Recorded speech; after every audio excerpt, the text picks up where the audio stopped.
그래서 이제 마무리로 나중에 PPT 해설 강의는 따로 유튜브에 올릴 거고요. 마무리로 이제 제가 태국 코끼리 이야기로 오늘의 강의를 마무리를 하고 싶고요.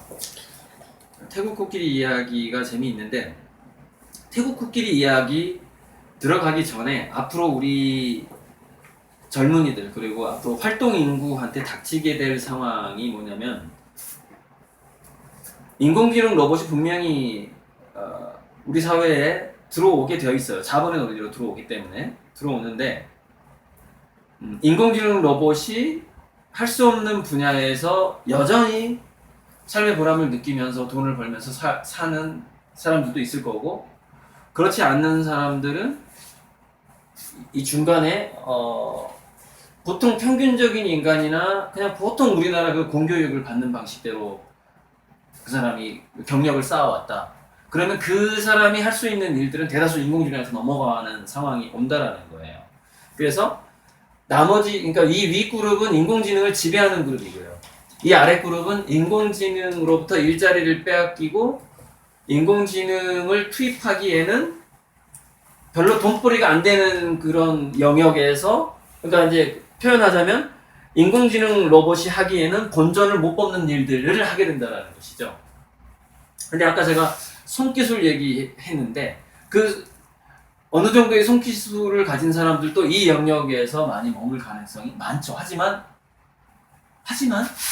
국가의 보조금만 받고 사는 것보단 더 나은 거죠. 그러니까 지금 우리가 그런 어떤 이것저것 해가지고 이것저것 좀 만들어서 값싸게 팔아서 겨우 자기 인건비 한 달에 100만 원 나오는 사람을 우습게 볼 거예요. 그러죠, 지금.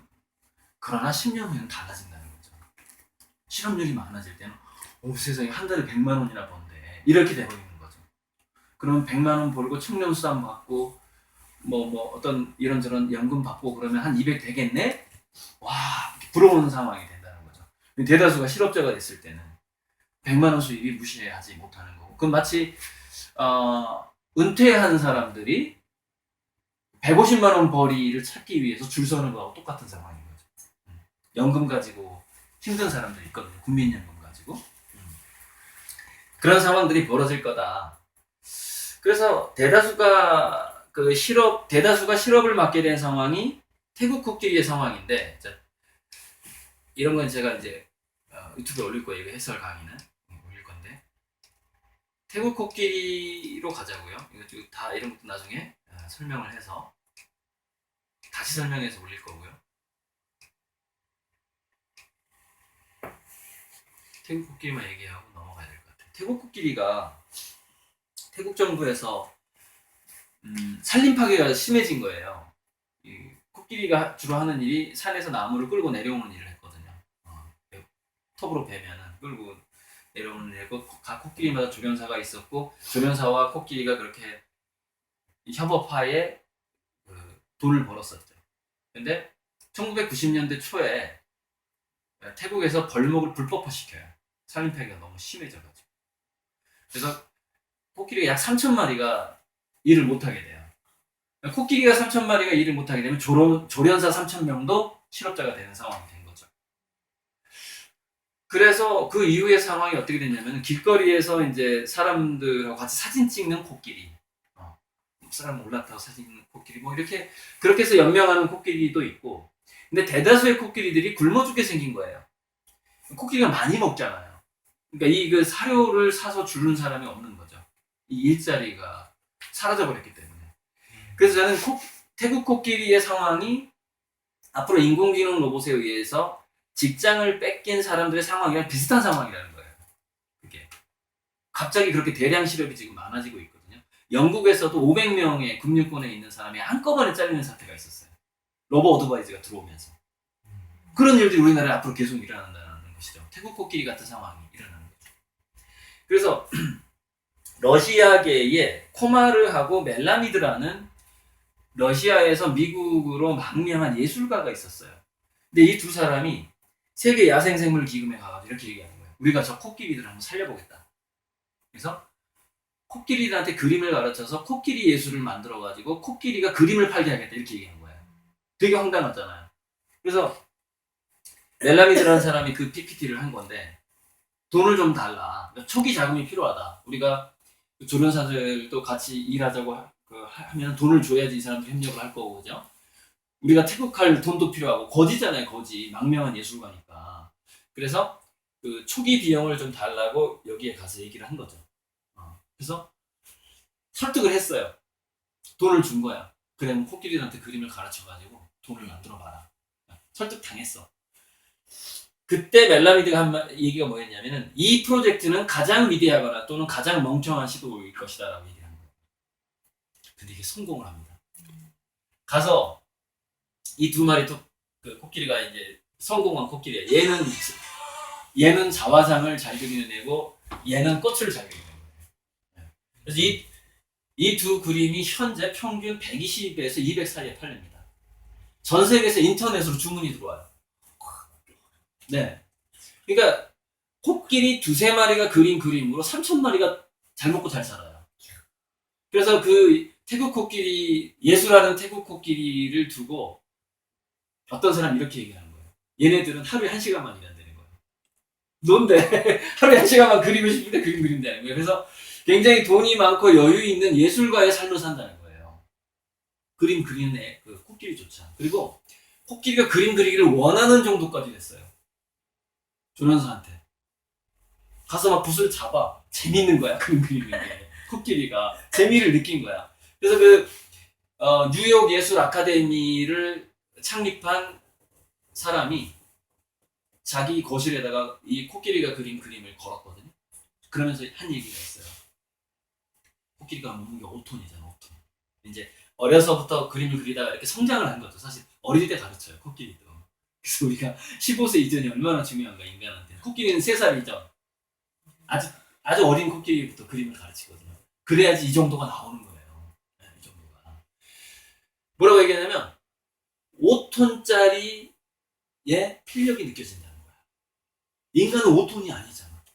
그래서 코끼리의 코로 붓을 딱 짚고 그 지나간 그 자국이 그 힘이 느껴진다는 거야. 그래서 자기는 코끼리가 그린 그림이 좋다는 거예요. 그걸 산 거예요. 그래서 그 사람은 그런 그림을 할 때 보통 한 1,000만 원씩 주고 삽니다. 이런 건 1, 200짜리. 이런 건. 그러니까 코끼리 그림 중에 두 종류가 있어요. 구상화가 있고 추상화가 있어요. 추상화를 이렇게 선만 긋는 거예요, 코끼리가. 이거는 이제 얇은 펜 같은 걸로 그은 것이고, 큰 붓으로 그은 추상화가 있어요. 그걸 또 좋아하는 수준 높은 사람들은 그걸 더 좋아해요. 이런 건 이제 좀 격이 낮은 사람들이 사는 거예요. 이건 100만 원대고, 이런 거는 1,000만 원대. 코끼리 그림. 예. 근데, 자, 보세요. 백남준이 예전에, 넥타이로 그림을 그린 적이 있어요. 있거든요. 이거보다 코끼리 그림이 훨씬 좋은 거예요. 백남준이 그린 거보다. 네.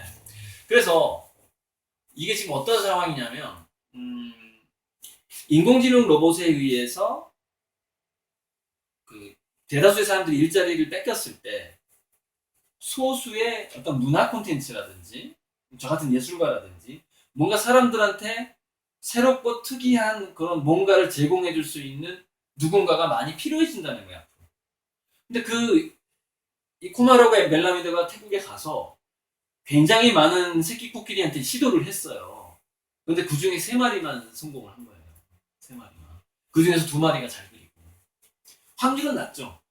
확률은 100분의 1일 수 있고 1000분의 1일 수 있는데 우리나라에서 이런 코끼리 같은 존재들이 나타나 줬을 때 이게 좀 싸이 같은 경우에도 코끼리라고 보면 되는데 근데 싸이는 흥행은 했지만 비록 이 코끼리처럼 자기 동족을 먹여 살리진 못하고 있어요. 얘네들은 자기 동족을 굉장히 행복하게 해주고 있거든요. 그 돈을 자기가 쓰는 것도 아니잖아. 돈 벌어가지고 다 먹여 살리고 있거든요. 그래서 제가 이제 우리나라가 인공지능과 자동차, 무인 자동차 시장에서 아마 3위 업체도 안 될 겁니다. 3위 업체도 안 되고 지프의 법칙, 멱의 함수, 멱함수, 파월로라는 법칙이 있는데 1위, 2위, 3위 업체가 각각 나눠 먹는 어떤 법칙이 있거든요. 근데 그 법칙에 의하면 1위가 84%를 먹고 2위가 15%를 먹고 3위가 1%를 먹어요. 4위, 5위, 6위는 0.000 이렇게 내려가 버리는데 인공지능 로봇 시대에는 이 멱함수, 멱의 법칙, 지프의 법칙을 능가하게 됩니다. 1위 업체가 95%를 먹고 2위가 4%를 먹고 3위 업체부터 1% 가지고 나눠 먹는 거예요. 이런 상황이 오는 게 바로 인공지능 무인자동차 시장이에요. 그래서 무슨 얘기냐면 우리나라가 현대 산업을 접근을 할 때 굉장히 신중해야 되고 정부는 그럼 우리 민간 차원에서는 어떻게 해야 되느냐? 둘 중에 하나로 가야 됩니다. 아까 바벨 전략으로 가야 되는데 자기 자식을 세계 1위 무인 자동차나 중국의 뭐 드론 업체라든가 그런 어떤 테슬라라든가 구글이라든가 애플이라든가 이런 데 취직시킬 정도로 가르치던가 아니면은 뭔가 문예체 교육을 풍부하게 시켜가지고 나중에 어떤 창의적인 콘텐츠나 스토리를 만들 수 있는 준비를 시키거나 해야 된다는 것이죠. 지금 어설프게 쫓아갔다가는 그 1%에서 0.5%, 0.2%도 못 먹는 그런 수입에 매달리게 된다는 거죠. 차라리 특정 부품에서 특정 좁은 분야에서 아주 잘하는 애를 만들거나 그러니까 지금은 상당히 아이의 그 진로 적성에 맞게 뭔가를 초등학교 4, 5학년 때부터 좀 더 일찍 우리가 면밀하게 아이를 관찰하고 교육 정책을 짤 필요가 있다는 거예요. 어쨌건 코마로나 이런 예술가들이었기 때문에 코끼리들을 그림을 그리게 해서 뭔가 살릴 수 있다라는 생각을 했고 이런 생각을 할 수 있는 애들이 좀 많아지도록 한국의 어떤 교육 문화를 바꿀 필요가 있다는 게 이제 제가 그래서 코끼리 얘기를 하는 거예요. 자, 이거는 이제 딱 마무리를 하겠습니다.